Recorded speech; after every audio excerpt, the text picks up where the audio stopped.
Welcome to EC smart classes. जैसा कि class 10 हम सब रासायनिक अभिक्रिया के प्रकार पढ़ रहे थे, तो जो हम सब पहला प्रकार पढ़े थे योगात्मक अभिक्रियाएं।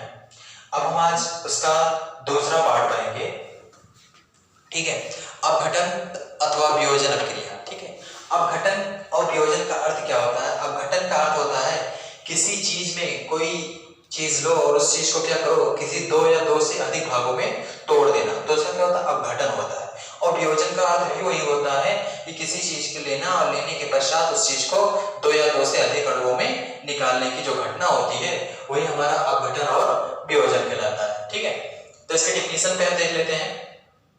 डिफिनीशन है वह रासायनिक अभिक्रियाएं जिनमें कोई यौगिक, मतलब कोई रासायनिक अभिक्रिया हो रही है जिनमें कोई एक यौगिक लेना हमें, मतलब एक अभिकारक, मतलब जिसको हम लेकर रिएक्शन कराएंगे वो हमारा क्या रहेगा? अभिकारक रहेगा। अपनी अवयव तत्वों या छोटे छोटे सरल यौगिकों में टूट जाते हैं, तो यह जो क्रिया होती है हमारा अपघटन अभिक्रिया कहलाती है। या आप ये डिफिनीशन बोल सकते हैं, या एक डिफिनीशन साइड में लिखा है, कोई एकल अभिकारक दो या दो से अधिक उत्पाद देते हैं तो उसे अपघटन या वियोजन अभिक्रियाएं कहते हैं।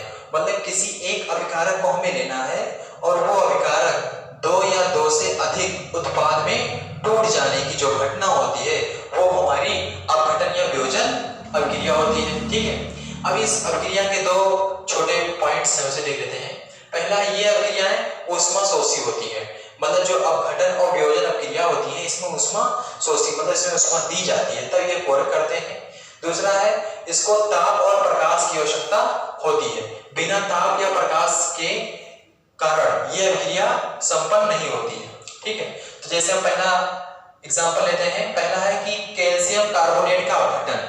अपघटन का मतलब यही कि अपघटन या वियोजन होना। ठीक है, तो हम पहले क्या करते हैं, कैल्शियम कार्बोनेट को हम क्या करते हैं? अपघटन करते हैं। तो यहां से हम क्या किए, कैल्शियम कार्बोनेट को लेते हैं और इसको हम ऊष्मा देते हैं। जब कैल्शियम कार्बोनेट को लेकर हम ऊष्मा देते हैं तो हमें यहाँ पर प्राप्त होता है कैल्शियम ऑक्साइड, मतलब CaO प्राप्त होता है और उसके साथ में कार्बन डाइऑक्साइड निकलता है गैस के रूप में। ठीक है, अब दूसरा क्या है कि हम क्या लिखा है हमारा, अब दूसरा जब हम कैल्शियम कार्बोनेट में ऊष्मा देते हैं तो हमारा क्या होता है, कैल्शियम ऑक्साइड और कार्बन डाइऑक्साइड प्राप्त होता है। कैल्शियम ऑक्साइड को हम कली चूना भी कहते हैं और कैल्शियम कार्बोनेट को हम पत्थर चूना भी कहते हैं। ठीक है, अब आता है दूसरा, पोटेशियम क्लोरेट।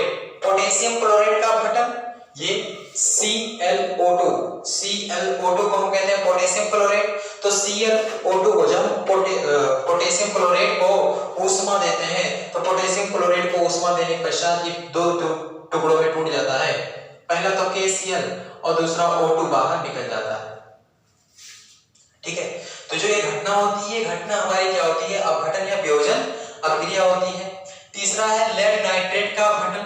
लेड नाइट्रेट, जैसे हम सब और भी मासूम जानते हैं, सीसा भी कहते हैं लेड को। ठीक है, तो उसके साथ नाइट्रेट जुड़ा हुआ, तो लेड नाइट्रेट के साथ में क्या करेंगे, इसका अपघटन करवाएंगे तो हमें प्राप्त होगा यहाँ से सबसे पहले PbO। ठीक, लेड ऑक्साइड प्राप्त होगा। दूसरा प्राप्त होगा NO2, नाइट्रोजन डाइऑक्साइड इसे कह सकते हैं, और प्लस लास्ट में हमें O2 प्राप्त होगा। अब हम क्या करेंगे, इसकी बैलेंस हमें करना है, तो देखते हैं बैलेंस है कि नहीं। जैसे इसमें तो बैलेंस था, एक Ca यहाँ पर था, एक Ca यहाँ पर है, बराबर है। एक कार्बन इधर है, एक कार्बन इधर भी है, बराबर है। यहाँ पर 3 O था, 3 में से एक O इधर हो गया, 2 बचा, तो 2 O इधर आ गया, 2 O 3 O हो गया इधर। इस साइड में देखते हैं हम सब, इसमें पोटेशियम क्लोरेट KCl के साथ में, तो KCl अलग हो गया और O2 हमारा अलग हो गया। ठीक है, तो ये सारे हमारे रिएक्शन हो गए। ठीक है, और एक मिनट, इसमें थोड़ा सा करेक्शन कर लीजिए, ये हमारा KClO3 रहेगा। ठीक है, पोटेशियम क्लोरेट है, हम थोड़ा सा करेक्शन हो गया, तो यहाँ पर KClO3 रहेगा। अब इसकी हम बैलेंसिंग करेंगे तो देखते हैं KCl यहाँ पर हो गया, O3 हो गया। अब जो ये O3 है, यहाँ पर 3 है, यहाँ पर 2 है, तो हम क्या करेंगे, उस साइड में इसकी संख्या को बराबर करने के लिए यहाँ से 2 से गुणा कर दें तो 2 और 2 हो जाएगा 4। ऑक्सीजन की संख्या बराबर 4 आ जाएगी।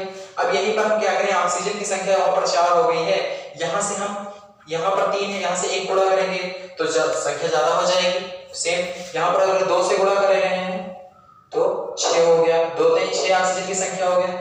यहाँ पर 4 है, यदि यहाँ से हम क्या करें 2 से आगे छोड़ के 3 से गुणा कर दें तो 3 से गुणा करेंगे तो 3 दूनी यहाँ पर 6 ऑक्सीजन हो गया।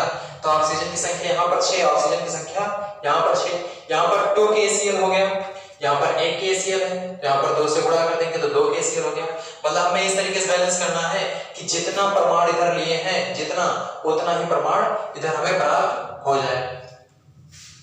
ठीक, अब लेड नाइट्रेट पे आते हैं। यहाँ पर देखते हैं लेड की संख्या 1 है, यहाँ पर भी लेड की संख्या 1 है, एन की संख्या यहाँ पर 2 है, ये यहाँ से 2 से गुणा हुआ, यहाँ एन की संख्या 1 है, अभी खाली नाम पर कर ले रहे हैं। यहाँ पर ऑक्सीजन की संख्या 6 है, यहाँ पर ऑक्सीजन की संख्या केवल 4 है। तो पहले एन की संख्या 2 है तो यहाँ पर 2 से गुणा कर दीजिए जिससे एन की संख्या बराबर हो जाए। अब एन की संख्या यहाँ पर 2 हो गया, यहाँ पर एन की संख्या 2 हो गया। अब ऑक्सीजन देखते हैं, यहाँ पर ऑक्सीजन हमारा 6 है, यहाँ पर देखिए ये ऑक्सीजन हमारा 4 हो गया, यहाँ पर ऑक्सीजन हमारा 4 हो गया, ये ऑक्सीजन हमारा 2, 4 और 2 6 हो गया। अब यहाँ पर एक ऑक्सीजन बचा होगा और यहाँ पर हम क्या कर रहे हैं एक ऑक्सीजन के भी हमें बढ़ोतरी करनी है। मतलब इस साइड में हमें क्या हुआ, इस साइड में ऑक्सीजन की कमी, इस साइड में एक ऑक्सीजन की बढ़ोतरी हुई। तो इसको बैलेंस करने के लिए हम क्या कर ले कि आगे यदि हम 2 से गुणा कर दे रहे हैं तो 2 लेड हो जाएगा, 2 Pb, तो यहाँ पर क्या करेंगे 2 Pb यहाँ पर तो 2 Pb यहाँ पर हो गया। अब देखिए 2 Pb ये हो गया और यहाँ पर नाइट्रोजन की संख्या इधर से 2 ये और 2 इधर, तो 2 2 4 हो गई। मतलब जो यहाँ पर n की संख्या है, यहाँ पर n की संख्या हो जाएगी हमारी 4, तो n की संख्या यहाँ पर हमारी 4 हो गई। ठीक है, अब ऑक्सीजन की बात करते हैं तो ऑक्सीजन यहाँ पर देखिए 2 3 6 और 6 और 2 6 दूनी 12। अब यहाँ पर देखते हैं बराबर है कि नहीं है, तो 4 दूनी 8 यहाँ पर हो गया, 8 और 2 इधर हो गया, 8 और 2 10, 10 और 2 12। मतलब हमारी बैलेंस ही बराबर होगी। मतलब जितना इधर हम लेना है उतना ही उधर निकालना है। तो सारी चीज की हम क्या करेंगे बैलेंस ही करते हुए साथ में चलते रहेंगे। अब आते हैं आंसर FeSO4 पे। तो FeSO4 जो है, FeSO4 मतलब जो हमारा फेरस सल्फेट का अपघटन है, तो फेरस सल्फेट हमारा चेंज होगा। मतलब जो फेरस होता है हमेशा चेंज होता है फेरिक में, तो फेरस चेंज हो जाएगा हमारा फेरिक में चेंज हो जाएगा। तो फेरिक के लिए क्या होता है यहाँ पर Fe लगा रहता है, तो यहाँ पर हो जाएगा Fe2, ठीक, Fe2O3, FeTO3 हो गया। अब यहाँ से हमारा 2 चीज निकलेगा, एक निकलेगा हमारा SO3, दूसरा निकलेगा SO2, ठीक। तो इस तरीके से हमारे निकलेंगे। अब यहाँ पर हमें क्या करना है कि बैलेंस ही देखना है कि बैलेंस हमारा है कि नहीं है। अब यहाँ पर देखिए हमारा पहले से ही Fe की संख्या यहाँ पर 2 हो गई, यहाँ पर Fe की संख्या 1 है, तो इसकी हमें क्या करना है पूर्णतया बैलेंस करने के लिए Fe वहां पर है, यहाँ पर हम 2 से गुणा कर दें, ठीक। तो 2 Fe हो गया, Fe2 हो गया। इधर देखिए इसकी संख्या हम देखें तो बढ़ोतरी हो रही है, 4 दूनी 8 हो गया, यहाँ पर काउंट करें तो 3 ये और 3 6 और 2 8, मतलब सारी चीजें हमारी बैलेंस हो गई, ठीक है। अब इसमें है एक नोट में लिख लेंगे पॉइंट की जो ये सारी अभिक्रियाएं होती हैं ये ऊष्मीय तथा ताप वियोजन अभिक्रियाएं होती हैं। अब ऊष्मीय और ताप वियोजन के बारे में पढ़ लेते हैं।